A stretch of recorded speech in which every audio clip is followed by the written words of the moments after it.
All right, folks, welcome back to Mike Maurice's Mind Escape. We have episode number 105 today. We're going to be discussing metaphysics and metaphysical theories.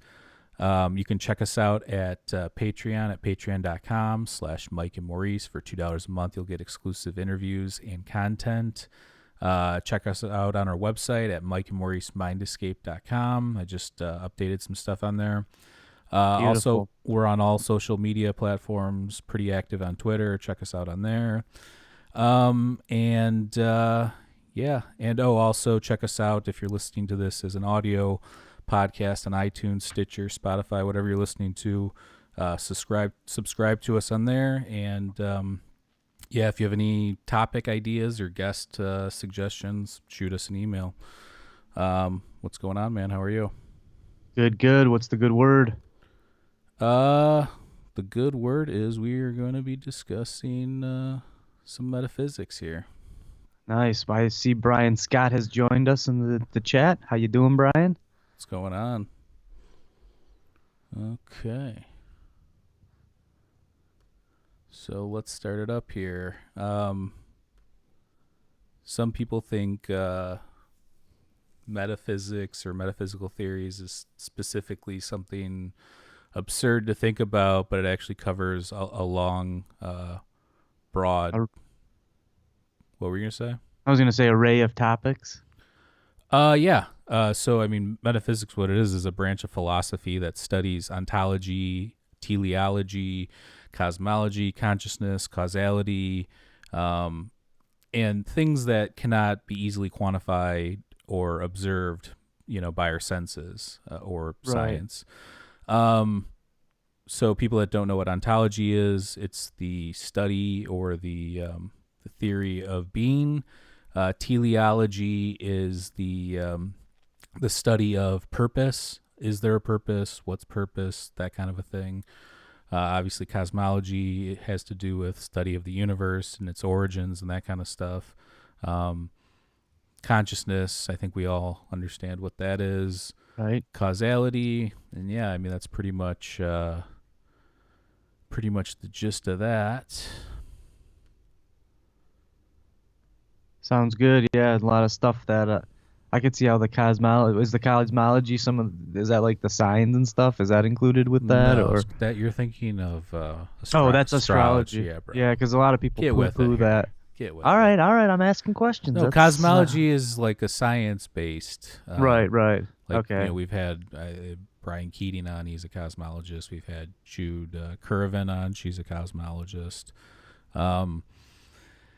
So some of the metaphysical philosophies, there's a ton of them. These are just some of them. Idealism, monism. I'm not going to explain each one, but, like monism we described in our ancient Greek pre-Socratic episode where we talked about all the pre-Socratic philosophers. And monism is the theory that one thing is the source or origin or makes up everything. So like Thales, who was the first philosopher, thought that water made up everything, which we know is incorrect. But back then, when you didn't have the science and the technology that we have, that's not that bad of a guess. Nihilism is the belief that there is no purpose or meaning to anything. Yeah, it's a very sad approach, in my opinion. There's some people that try and say it doesn't matter and they can still be a good person without that, but who knows? That's an interesting one. Materialism, self-explanatory, even though that's the one that science uses today, or material monism, which would be that material or physical matter makes up everything and that's all there is. That's what that belief is. So you could put it in metaphysics because it technically isn't 100% proven. So we don't know what consciousness is 100% yet. We don't know everything, obviously. We keep talking about that on the podcast. But you could put it in the category in the sense that what if consciousness is separate, or what if consciousness is fundamental? What if one of those things is true? Then you have the that come up as being, a little bit more shaky of a probability of what's true, what's not true. Right. We know the brain is made up of cells and other fluids and things, but we don't really know why we are conscious. Scientific realism. again, pretty self-explanatory. Existentialism, I'm sure a lot of people know what that is. Determinism, indeterminism, those are the theories that. So determinism would be that the belief that everything you've done in your entire life, all your ancestors, all evolution, everything is geared up to this one point where it's going to decide what you're going to do in the next second based on everything that's happened previously in your physiology, your psychology, all that kind of stuff. And there's no way to actually 100% understand that and quantify that, but that's what a lot of scientists believe. Theism, belief in a god or gods. So that would be the belief in some sort of higher or creator, higher power creator. Phenomenalism and solipsism. Or solipsism. Is it solipsism? Solipsism? I don't know. You're asking the wrong guy over here. I am asking the wrong guy. It's solipsism. That's what it is. So solipsism is the belief that you can only justify or you can only assert that what you know in your own consciousness is the only thing there is. So it's almost the belief that I'm talking to you, I'm acknowledging that we're having a conversation, but I can only verify that I'm the only thing for real that exists based on what I know, if that makes sense. It does, yeah. So I think we were talking about this on our camping trip a few years ago with Connor. I think he brought this up, which was you can't verify that anything outside of your own consciousness or yourself actually exists. So that's what that would be. So yeah, and there's a ton of these. I just picked a handful of few to go over some, and you can look them up too. There's, again, a lot of these can be considered be academic theories or academic terminology and stuff. Because like I mentioned when we first started this, like some people think of metaphysics and metaphysical as strictly woo-woo and things you can't verify, which is kind of the basis of it, meaning that if you told somebody from year 500 AD that one day there was going to be we created machines that can work on their own and think on their own and create other machines and stuff like that, they would think, oh, that's crazy. So that would be a metaphysical idea to that person. Or even information traveling through the air via satellites and things like that. That too. So if any of those things would have been considered metaphysical back then, so now they're not. They're what we would consider in the scope or purview of knowledge or something that we've created. So so let's go on to the next one.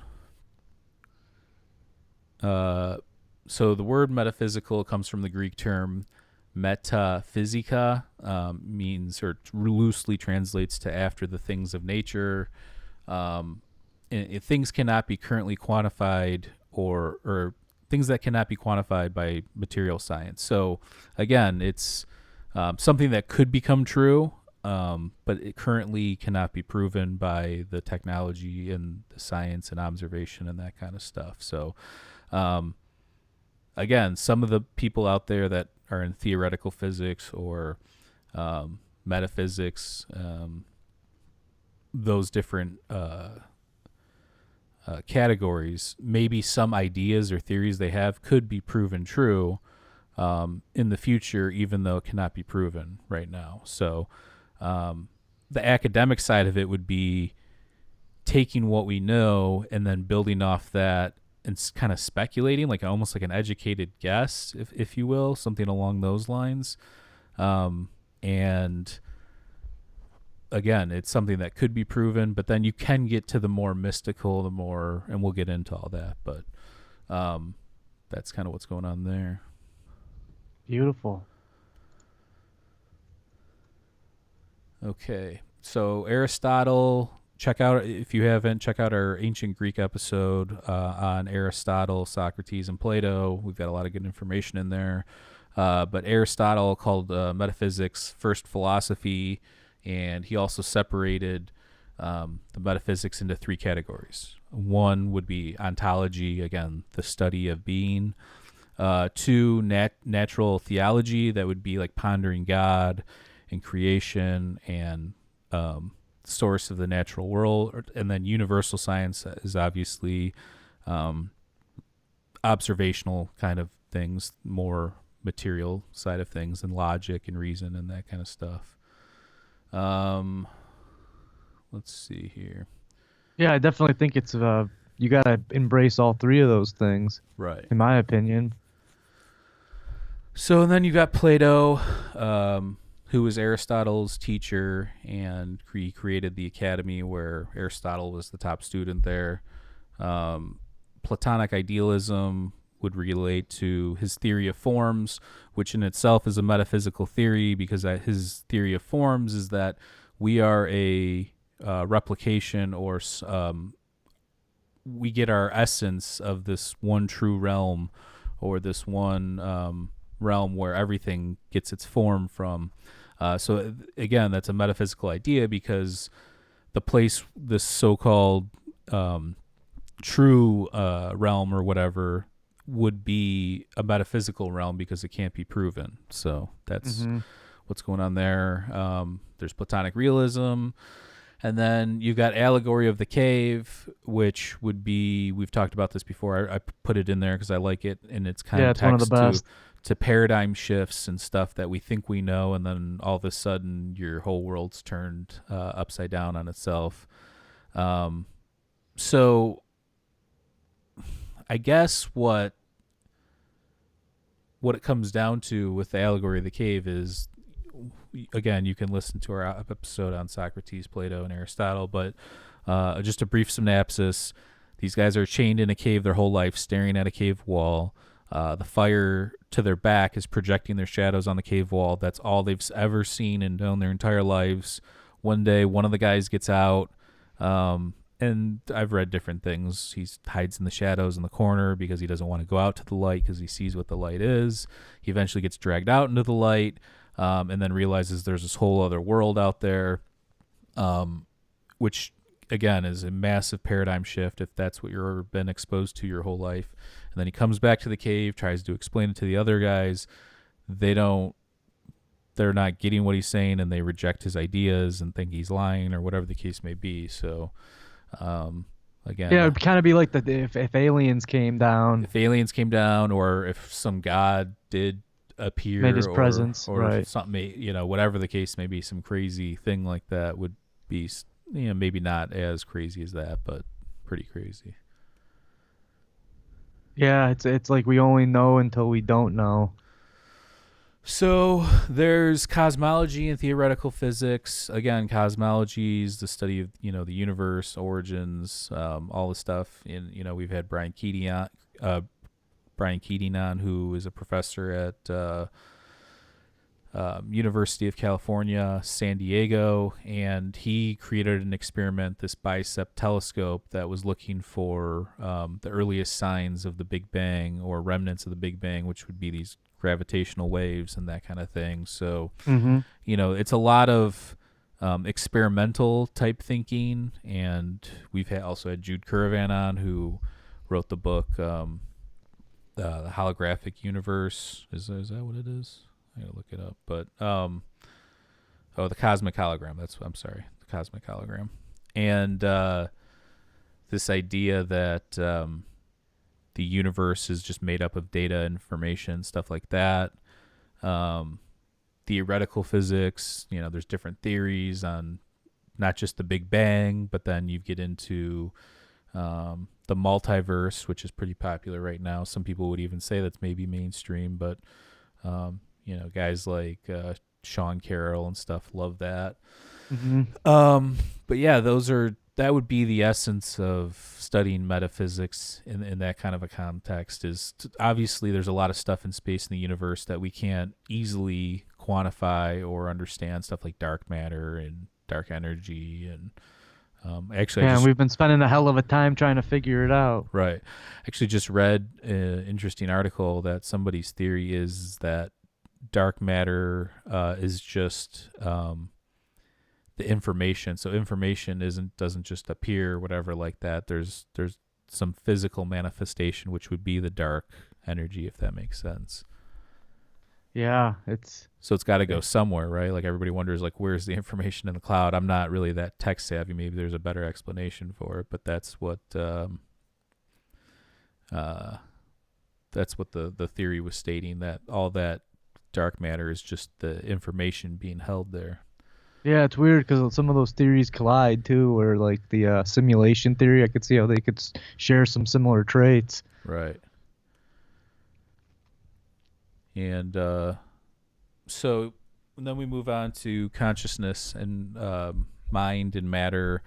They're huge components of metaphysics and metaphysical thinking. So material monism, which we discussed a little bit earlier, that would be the idea that the brain matter is what makes up consciousness. So it's a byproduct. Consciousness is a byproduct of materialism. So when people don't believe in anything other than matter and material, and they think this is all there is, that would be material monism. A lot of scientists think along those lines. And it brings up bigger questions, because then we could talk about determinism, indeterminism, and then you talk about things, what is consciousness, and you can go back to even the pre-Socratics, like Parmenides, who believe that our senses, there's more than what's going on that we can pick up with our senses. Everything's in a constant change, and a state of constant change and flux, and we are all just this one thing. So, Well, wasn't there a study done where they could tell that if you were smiling or not from behind, and it was more than 50% of the people could. no. That's, can you tell if somebody's staring at you from behind? Oh yeah. So I think it was, I don't know who did it. It was Rupert Sheldrake. I don't know. I've heard Rupert Sheldrake talk about it, but it was a study that, if you are looking forward or something, you get that feeling like, is somebody staring at me or whatever. Right. So they did that, and then they came up with, I think it was like 54% of the people could tell, which sounds like a little bit, but that's 4%. I mean, that's a good chunk. That's an indication that, There's something there. yeah.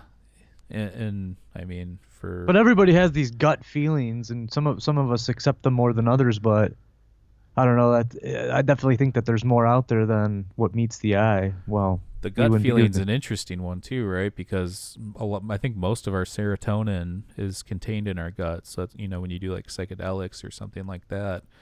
Well, that's what they say.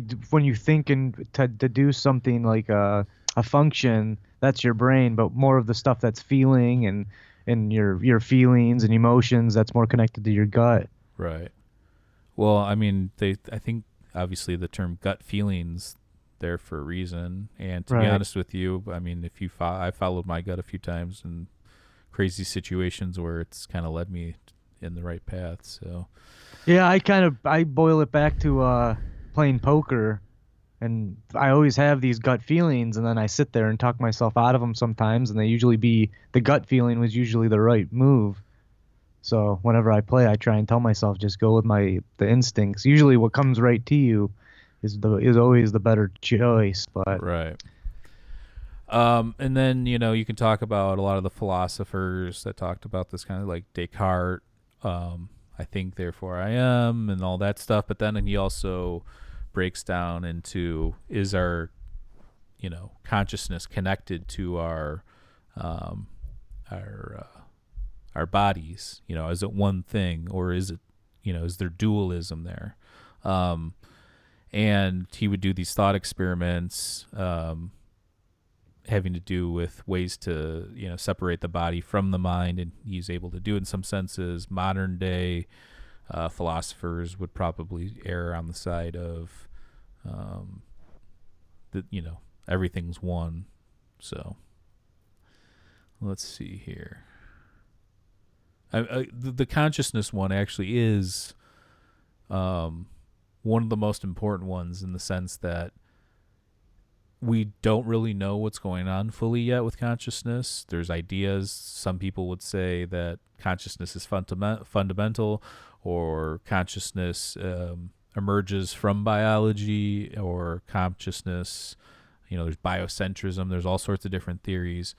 And then you get to the more academic stuff. Again, it's like material monism, materialism, determinism, those kinds of things. So Yeah. I would just say that since we don't know really what's going on fully, that to just speculate, that's what drives me wild with all these people. And embrace some of the more outlandish theories. Well, but that's what drives me wild too sometimes, is just this idea that we've got it all figured out. For some reason that just pisses me off, because from studying this, reading all the books, reading scientific research, reading all this stuff, I'm not a scientist, I'm not some crazy, intelligent person. However, I do a lot of reading and a lot of research, and I can definitely say that there's so many different competing theories out there.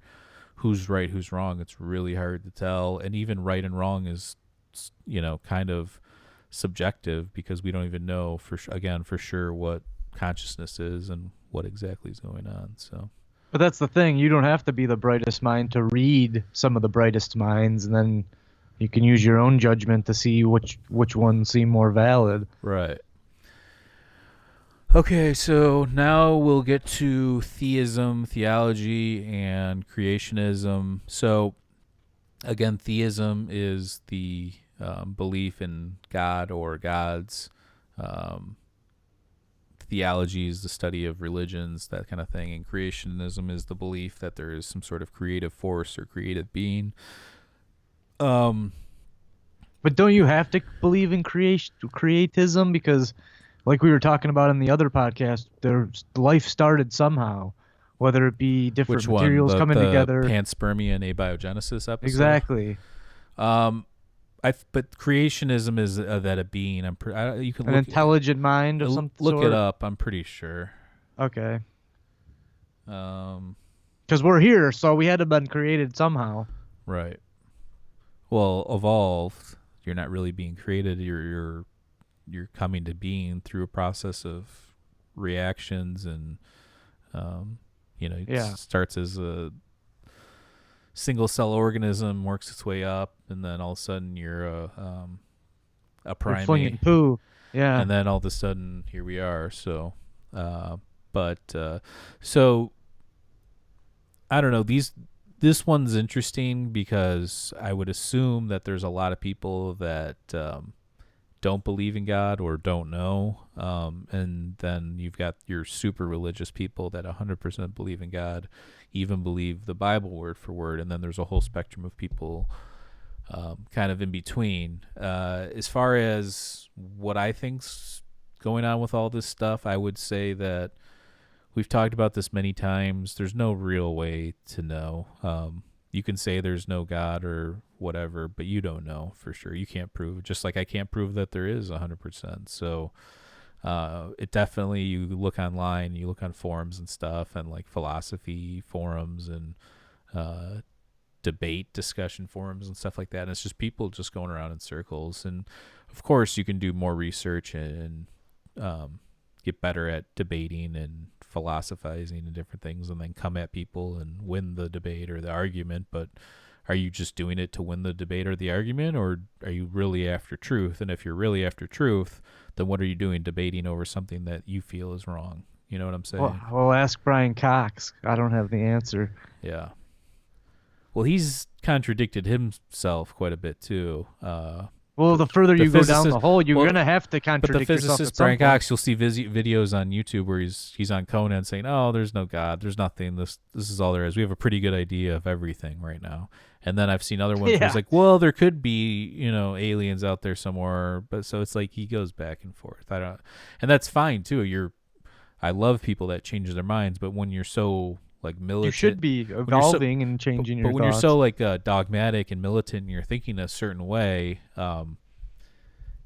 to change your mind like that, or to just say something that contradicts your earlier statement, I mean, I would be careful of that. I am careful of that on this podcast. While a lot of my views and beliefs and things that I've researched have changed, it's still one of those things where I definitely have grown and learned a lot since we've been doing this podcast, just from doing all that. So but we're not selling anything. So if you wrote a book stating these claims, then you're going to want to be out there supporting those to the fullest. You're not going to be wish-washy with them. We have no ulterior motive than to learn the truths.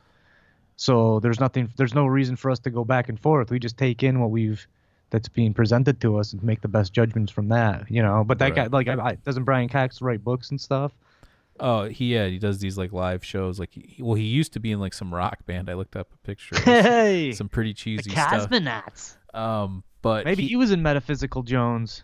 he, yeah, he definitely does these like live tour things. Like, it's almost like a, like you go to a planetarium type of thing, except it's like in an audience kind of. Uh-huh.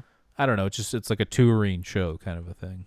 Right. So he's not gonna say, well, my theory here could be true, it could not be. He's just gonna be behind the thing 100%, which I guess I understand that in the terms of a business model. Right. Um. So and but yeah. So, is there a God? Is there gods? Well, I don't know. I don't think anybody knows. We can guess. That's what I've been doing lately. Is just taking everything I can. Um, some stuff stupid, some stuff super interesting and intelligent. Just take it all in and then assign probability to things or make connections where you see fit, that kind of stuff. Um, I don't spend a lot of time. I don't know. I don't spend a lot of time on stuff that I don't consider to be true to me. But again, that's why all these things are interesting, because what's interesting to me may not be interesting to somebody else. Things that I believe to be true, where I've studied and researched a lot of this stuff, somebody who hasn't studied a lot of this stuff might completely believe in a God but hasn't done no research, which we would call that faith. And why would somebody have faith? Maybe it's easier. We could talk about, lots of different reasons, or maybe they've had crazy experiences. But yeah, so these are just, again, some of the stuff that's studied under the branch of metaphysics. And God. So, is there a creator? Is there this some sort of being or energy out there that's the source of all? Is the universe God? Is there, you know what I'm saying? There's so many different ways you could go with this. The one I would rule out is like a Zeus-looking dude sitting on a throne on a cloud. That's just me. I know probably some people believe that, or that's the archetype that they get in their head when they think about a God. But when I think of God, I think of some sort of like energy or primordial source, or let's say we're in a simulation. It could be the creator of the simulation, or let's say there's infinite amounts of these universes. Well, maybe it's the giant's marble scenario if you're into like the multiverse and that kind of stuff. But again, I think God's a lot like consciousness in the sense that there's no real definition. There's nothing like you can really pin down and say this is what it is, or this is what, even consciousness. Yeah, well, some people admit it's like alertness, awareness, the ability to ponder the self, ponder the universe, your relation to the universe, stuff like that.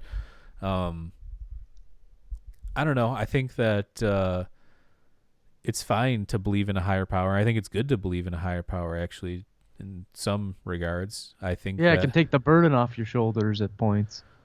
yeah, I mean, you're like, well, that's what a lot of people say, sky daddy. Like, you've got this like crutch or this thing you can divvy off, shift The worry. yeah, shift the worry to, or whatever the case may be. That might not be a bad thing, and maybe some people need that. Also, why has this been pondered for a long time?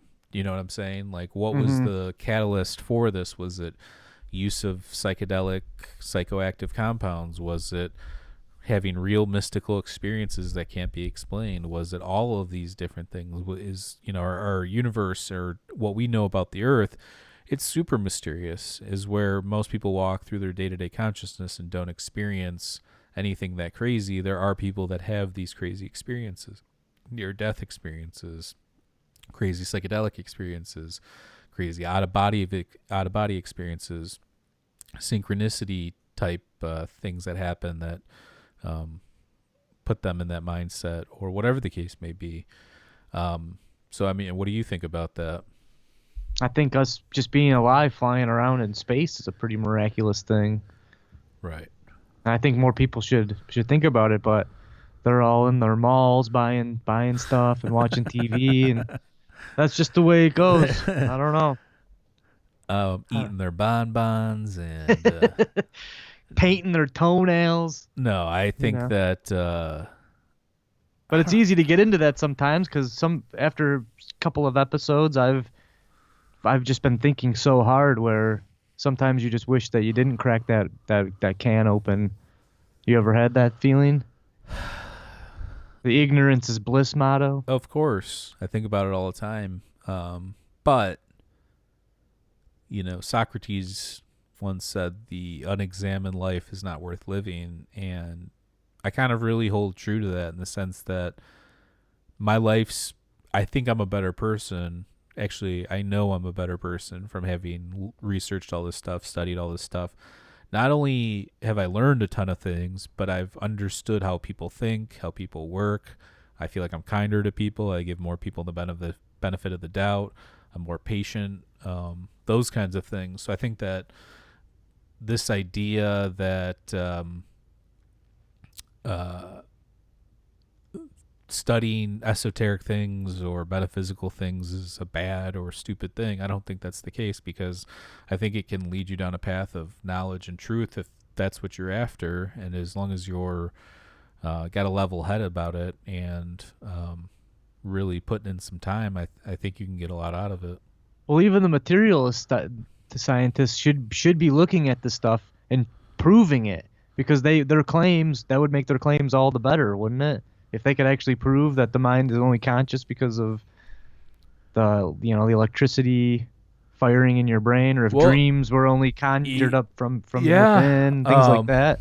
I mean, again, these are things that people study this stuff. So there's academics that believe in God and study theology and different things, and then there's academics that want to disprove God and prove that there's only this material world. So they're on all spectrums. I think that obviously a majority of the public gives the credibility to the material Bill monists Nye.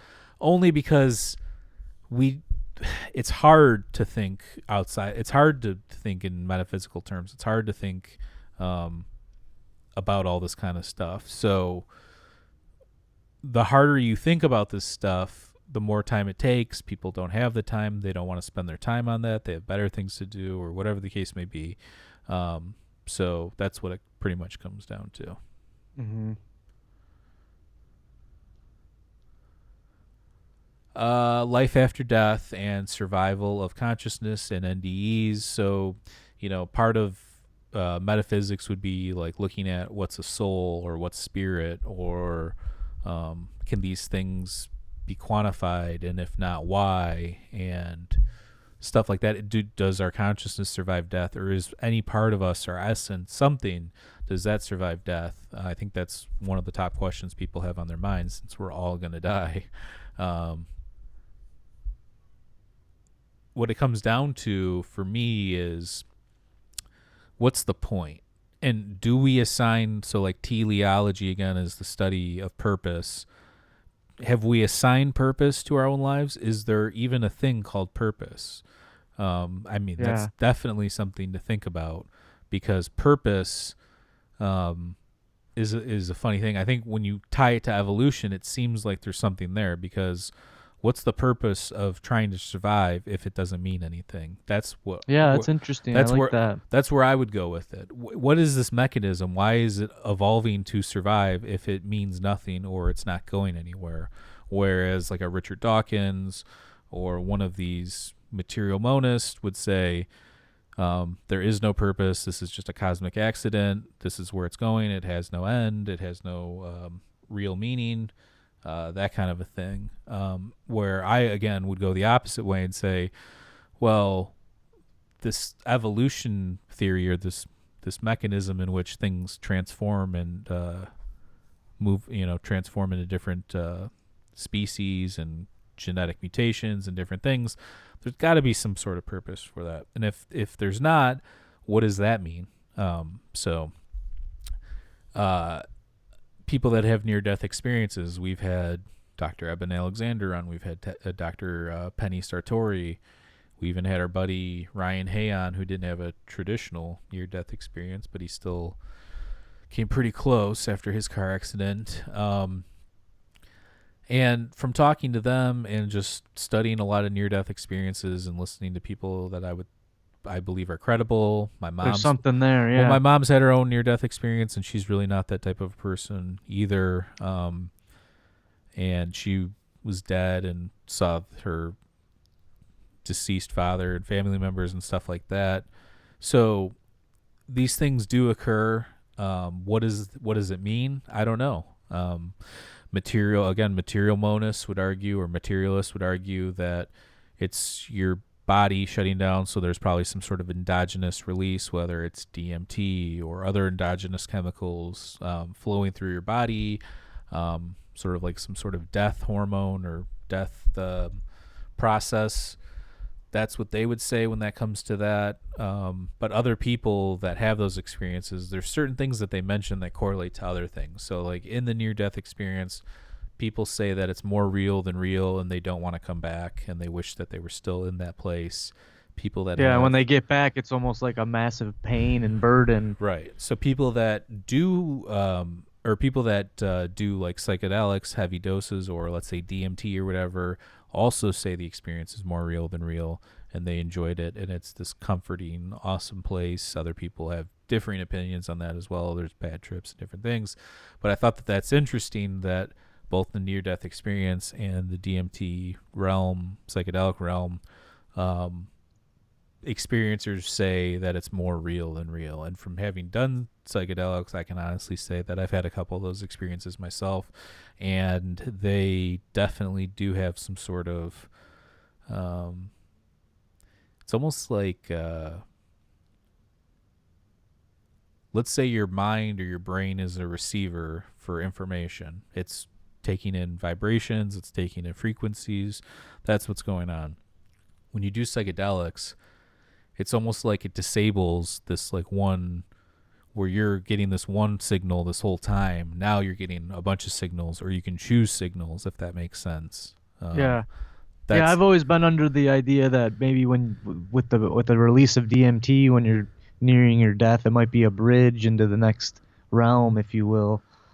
Well, and that could be some sort of chemical gateway. I know last year there was a study that came out at U of M where they put these is either mice or rats. They put them into cardiac arrest, and they had huge DMT releases from going into cardiac arrest. So maybe there's something to that. There is a large portion of people that have near-death experiences that also are cardiac arrests, meaning that white light and all that is somewhat correlated to near-death. I don't know what the percentage is, but I think a lot of them are that.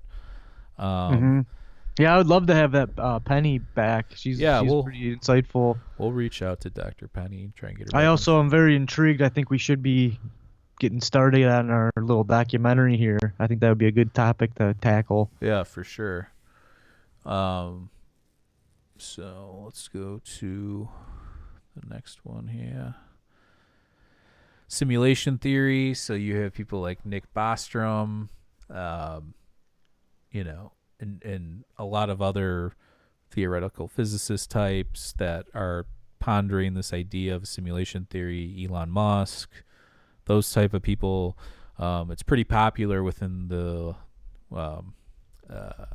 Silicon tech and visionary type thinkers, that kind of a thing. They're like creating their own universes themselves, so they're just branching it and saying, why could that was the one theory. If we can create a simulation so realistic that we feel like we're inside it, then we aren't the ones that created the original simulation. Right. That's pretty wild. Or that since it's a probability, I think this is, and for some reason Joe Rogan kept asking the same question when Nick Bostrom was on about it, but he wasn't grasping the point. So it's most likely going to happen that we are going to be able to create some sort of universe or alternate reality indistinguishable from our own, like some sort of, let's say, some crazy VR where you would be in it and you wouldn't be able to tell the difference. Since that's a probability based on where things are going, I'm not saying I believe this, but this is what he was saying, that it's already been created. That's what I'm saying. That was what my point was. Right. Yeah, that's what I'm saying. Like, if we are able to create this simulation that's so realistic that we can't even decipher the difference, then we probably aren't the ones that did it in the first place. And that's why some people would argue, like time travel, if it was going to happen, wouldn't we already know? Wouldn't there be people coming in and out? I say to that, not necessarily, because if we're living in this reality, and let's say somebody did discover time travel, they were able to go to the future and the past, I mean, I think maybe they'd be hush-hush and understand or maybe there's some sort of physics that we just don't understand based on where we're at in our level of physics and understanding and that kind of stuff. So there's a cool movie, I think it's on Netflix, it's called The History of Time Travel. Right. It's not like the best thing I've ever seen, but I like have you ever seen it? No. It's pretty cool. I like the check it out. theories and I like the and obviously the way they go down that road. We had Dr. Michael Masters on, which his theory involves UFOs and possibly extraterrestrial life being us, just from the future. Maybe we're coming back in time for whatever reason. So there's those kinds of theories. Let's see. Extraterrestrial life, which I just mentioned. Yeah, I'd love to talk to a fucking Bill Nye or my man DeGrasse and say, what do you think these UFOs are? Because you can look it up on YouTube. They've already given they think it's either some advanced thing that's ours or some sort of. Well, that propels a massive amount of problems, because if the government has that and they're not revealing that, that's whack. Yeah. Again, where, you could think in terms of like the Fermi paradox. If there's all this possibility or probability for life, where is it? Why haven't we seen it yet? Some would argue it's here, or we're not able to see it or experience it. It's not even within our own dimension. Maybe they're ultra terrestrials, which would mean that they're beyond this dimension, time and space kind of a thing. Some would argue that there's probably, I think most people would agree that there's probably life somewhere in the universe. It's just so vast, so large. At some point, there's going to be life, or has been life, or whatever the case may be. But I think people get hung up on, is this life visiting us? Is this life here? Does this life have some sort of connection to our being? That kind of a thing. I think that's where it starts getting into, well, you lose some of the science people and you start to lose some of the people based on that.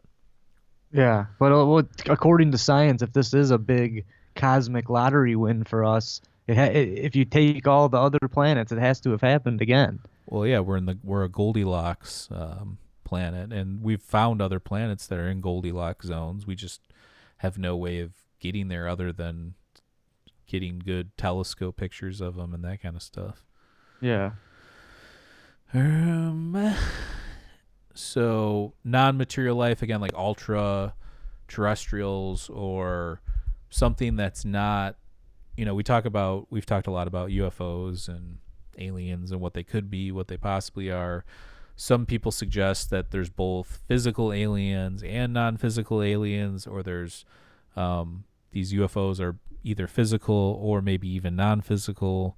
Well, yeah, they say that we're Earth biased, so we only understand what is around us on this planet. Right. The living organisms could be microscopic. They could be anything. They could be radio waves, right. Conscious waves of some sort. Right. So that's, or spirits, like I mentioned. Or spirits, yeah. People that believe in ghosts and hey, stuff like that. So there's that aspect of it. Artificial intelligence consciousness. So this would kind of maybe tie into a little bit of the simulation theory, but if it's possible to make artificial intelligence conscious as the way that we would not just passing the Turing test. So the Turing test, is it Alan Turing, I believe? He came up with this test where if you can't distinguish whether it's a computer or man-made operating system.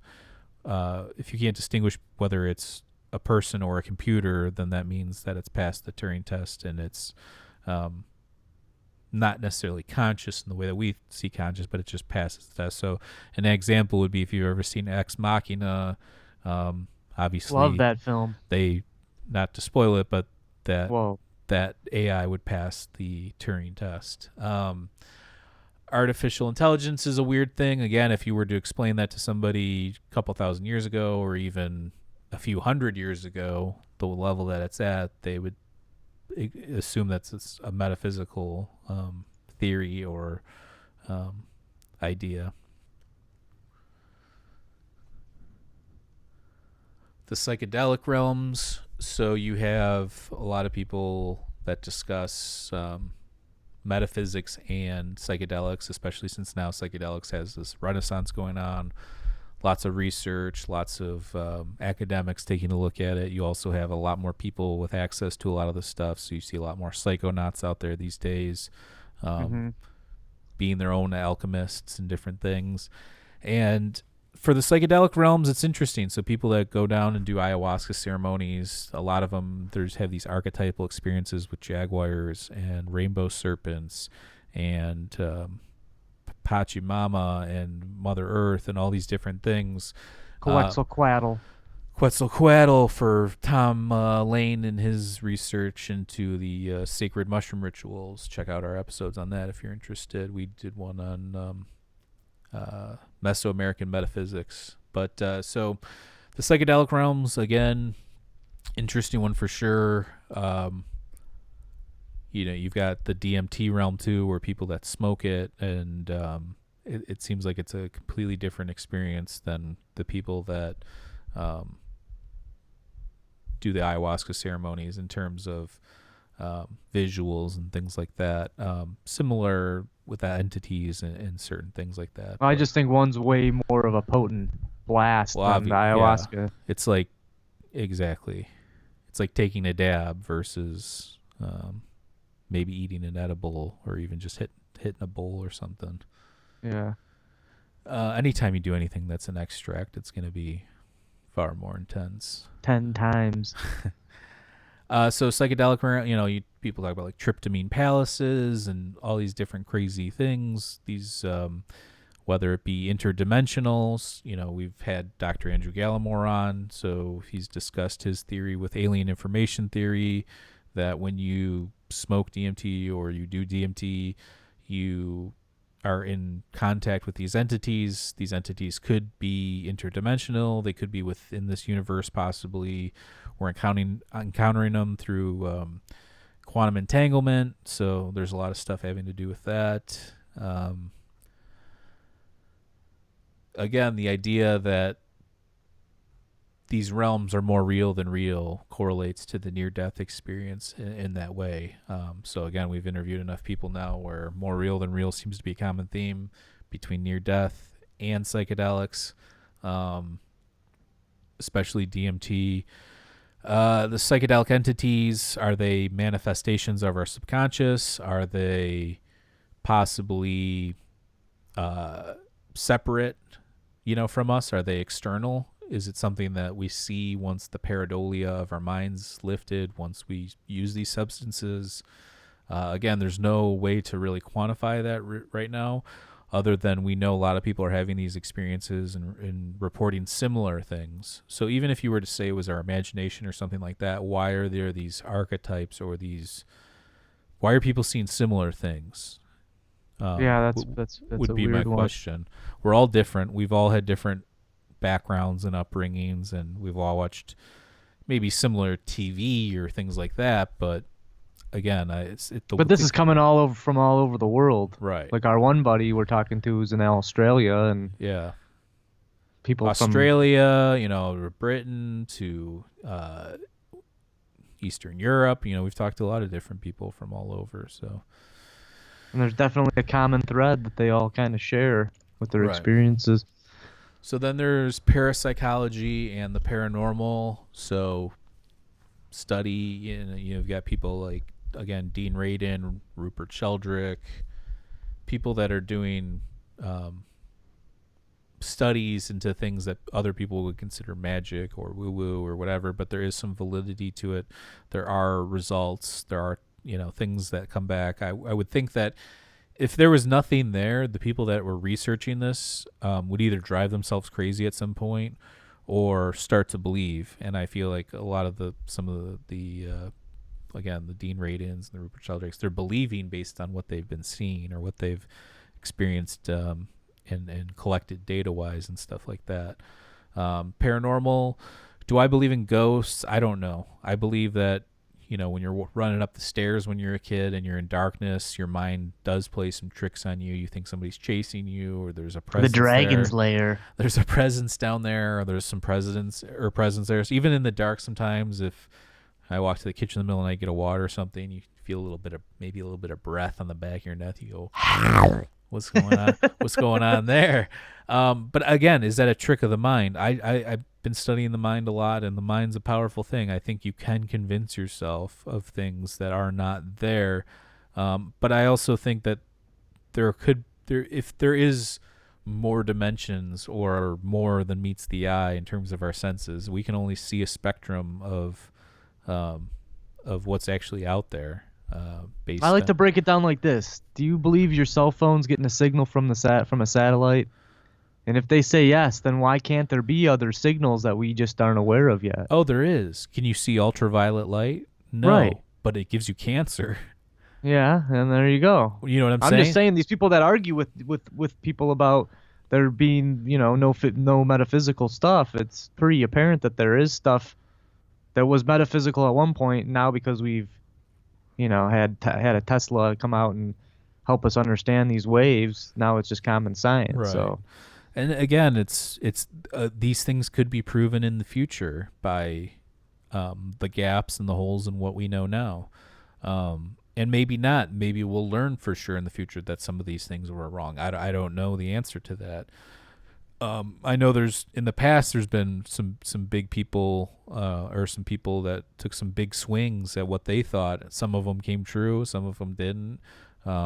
Even you look at Newton's theory, of gravity. It's different than our current theory of gravity, but we still don't really understand gravity. And even like I've seen Neil Tyson deGrasse get pissed off when people ask him about gravity and stuff like that. There's some clips on the internet because it's almost like this thing where he should know, where everybody should know exactly what's going on, but we don't know. Well, just ask Bill Nye. He'll know. We used to think they were particles called gravitons or gravitons. And now we believe that they're waves. Could they be both? Like how lights can be both particle and waves? Who knows? It's hard to keep up with this stuff because there's so many competing theories. There are different theories. And all the stuff works off itself. I wonder who decides what to choose to teach us in school as is it the textbook? That's the trouble with the school system. Well, who's picking exactly what we were taught in high school or middle school? Who's picking that agenda? Was it the best agenda at the time, or was it some agenda? And it's not even like, oh, screw these people kind of thing. I'm genuinely curious. How did they come up? And then when they're teaching us again, why didn't they say, we don't know, this is our best theory at the time? That would probably promote more people to get into science or make them more curious, that kind of stuff. So, well, just look at dinosaurs. Now there's more and more evidence coming out that these things were probably covered in feathers. Yeah. So, who knows? Right. They were giant birds, reptilian birds. Yeah, it makes a lot of sense though, especially with the T-Rex with those little arms. It could have just been wings or a skeleton of a wing. I don't know. And then you get into stuff like with the ancient civilizations and stuff, esoteric philosophy, cosmology, and knowledge. What did the ancient Egyptians know? Well, anthropologists and archaeologists, mainstream ones would say, oh, they were ahead for their time, but it's nothing compared to where we are now. However, I always think about back then, all you could do is look up at the stars. All you didn't have any light pollution. You didn't have any things. It's almost like the more we have, the more we invent, the more society moves along, the more complications, the Well, more the less we're connected to the distractions. actual Earth is Well, yeah, and 100% the right. more distractions. Like, you're not hunting your food. You're not in tune with the earth. You're not picking your food. You're not growing your food. Well, some people do, but for the most part, people don't. They go to the store or they go to a restaurant or whatever the case. So there's that. And then at Yeah. nighttime, all you have, your entertainment might have been looking up at the stars, or for the most part. Um, and that's why we have a lot of, of the ancient cosmology stuff and the alignments and temples dedicated to certain stars and star systems and different alignments. So I mean, again, I think they knew a lot. For not, again, they didn't have computers or what we would consider a modern day telescope or anything like that, but to think that they were able to map all that stuff out without that, using geometry, whether the ancient Greeks or the ancient Egyptians, and that kind of stuff. I mean, you look at the Great Pyramid of Giza. While that's a physical thing that was built by humans, we still marvel at it. We still don't really understand it in terms of how it was exactly built and all that stuff. But it's perfectly aligned north, south, east, and west, and lots of connections there. So, And maybe with the less distractions, they were actually able to tap into more senses. I know they reported more than 5 senses. yeah, I don't And know. we were not sure if they combined them, and if we combined a bunch of them into smell and a bunch into taste. Yeah, we've but talked about that before. I think that there was possibly, they thought there was this like bubble around you of senses, and then they obviously believed in the ba and the ka. And that might be something linked to the gut feelings we were discussing earlier too. Where Again, you have a sense of something, and a lot of people now don't. they did a lot of They don't. dissection type stuff, and they took people's brains out of them, and their organs out of them and their brains, and I think they understood the human anatomy pretty well, and they were fascinated with the afterlife and what happens when you die. So I think that that's, again, plays into this huge, because if you're curious about something, you're willing to take educated guesses or stabs or speculate or whatever the case may be. So I guess the whole point of this, to wrap it up, is that metaphysics can be both more out there ideas, and they can also be academic ideas. They don't have to just be like woo-woo crazy stuff. And also the history of metaphysics was to kind of help understand or guess what was going on in the early days of the universe, or what caused our being, what caused the creation of the universe and the creation of us. It's trying to answer the big picture ideas, or possibly move science in a further direction one way or another, by, again, while most science does this like slow crawl thing where they just chip away, people that study metaphysics and metaphysical theories and different things, they're taking these giant leaps and taking huge risks. And I think we should applaud the scientists that do that, because they're putting their necks out there. And while they may be wrong, you get enough of those theories out there, you might help the progression of these fields along a lot further.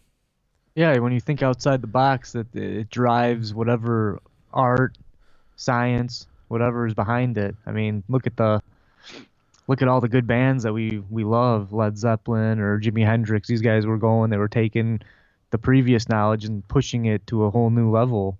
Right. And then it just exploded from there. So For sure. So yeah, so that's where we're gonna wrap it up. And thanks for listening. Check us out on Patreon, patreon.com/Mike and Maurice. Again, for $2 a month, we've got some cool extended interview stuff on there, and videos. Nice little archive. It's growing by the day. Yeah, and check out our website, MikeandMauriceMindescape.com. We're on all social media platforms. Smash subscribe. Yeah, smash that subscribe button, hit the bell notification. Also, on Tuesday we have Laird Scranton on, which is going to be fun. We're going to be talking about Göbekli Tepe and Great mind. some of his books. Yeah, great mind. We've had him on before. Check out that episode. Super fun. It's called Comparative Cosmology. I forget what number it was. Also, if you were listening on any of the audio platforms, iTunes, Stitcher, Spotify, again, please subscribe to us. And yeah, thank you for listening. And Give a couple shout outs here to Matt Tiller, Tiller Forilla. Check out his channel on YouTube. And shout out to the Zignal and Brian Scott as well. You can check out Brian Scott's channel on YouTube as well. He's got a cool guided meditation channel. Also, again, next Tuesday, Laird Scranton. And then the following Tuesday, we have a special for you. We're going to have Rick Strassman on, author of DMT, the Spirit Molecule, and the author of DMT, The Soul of Prophecy. So thanks for checking us out, and we'll talk to you guys later. Peace. Cheers.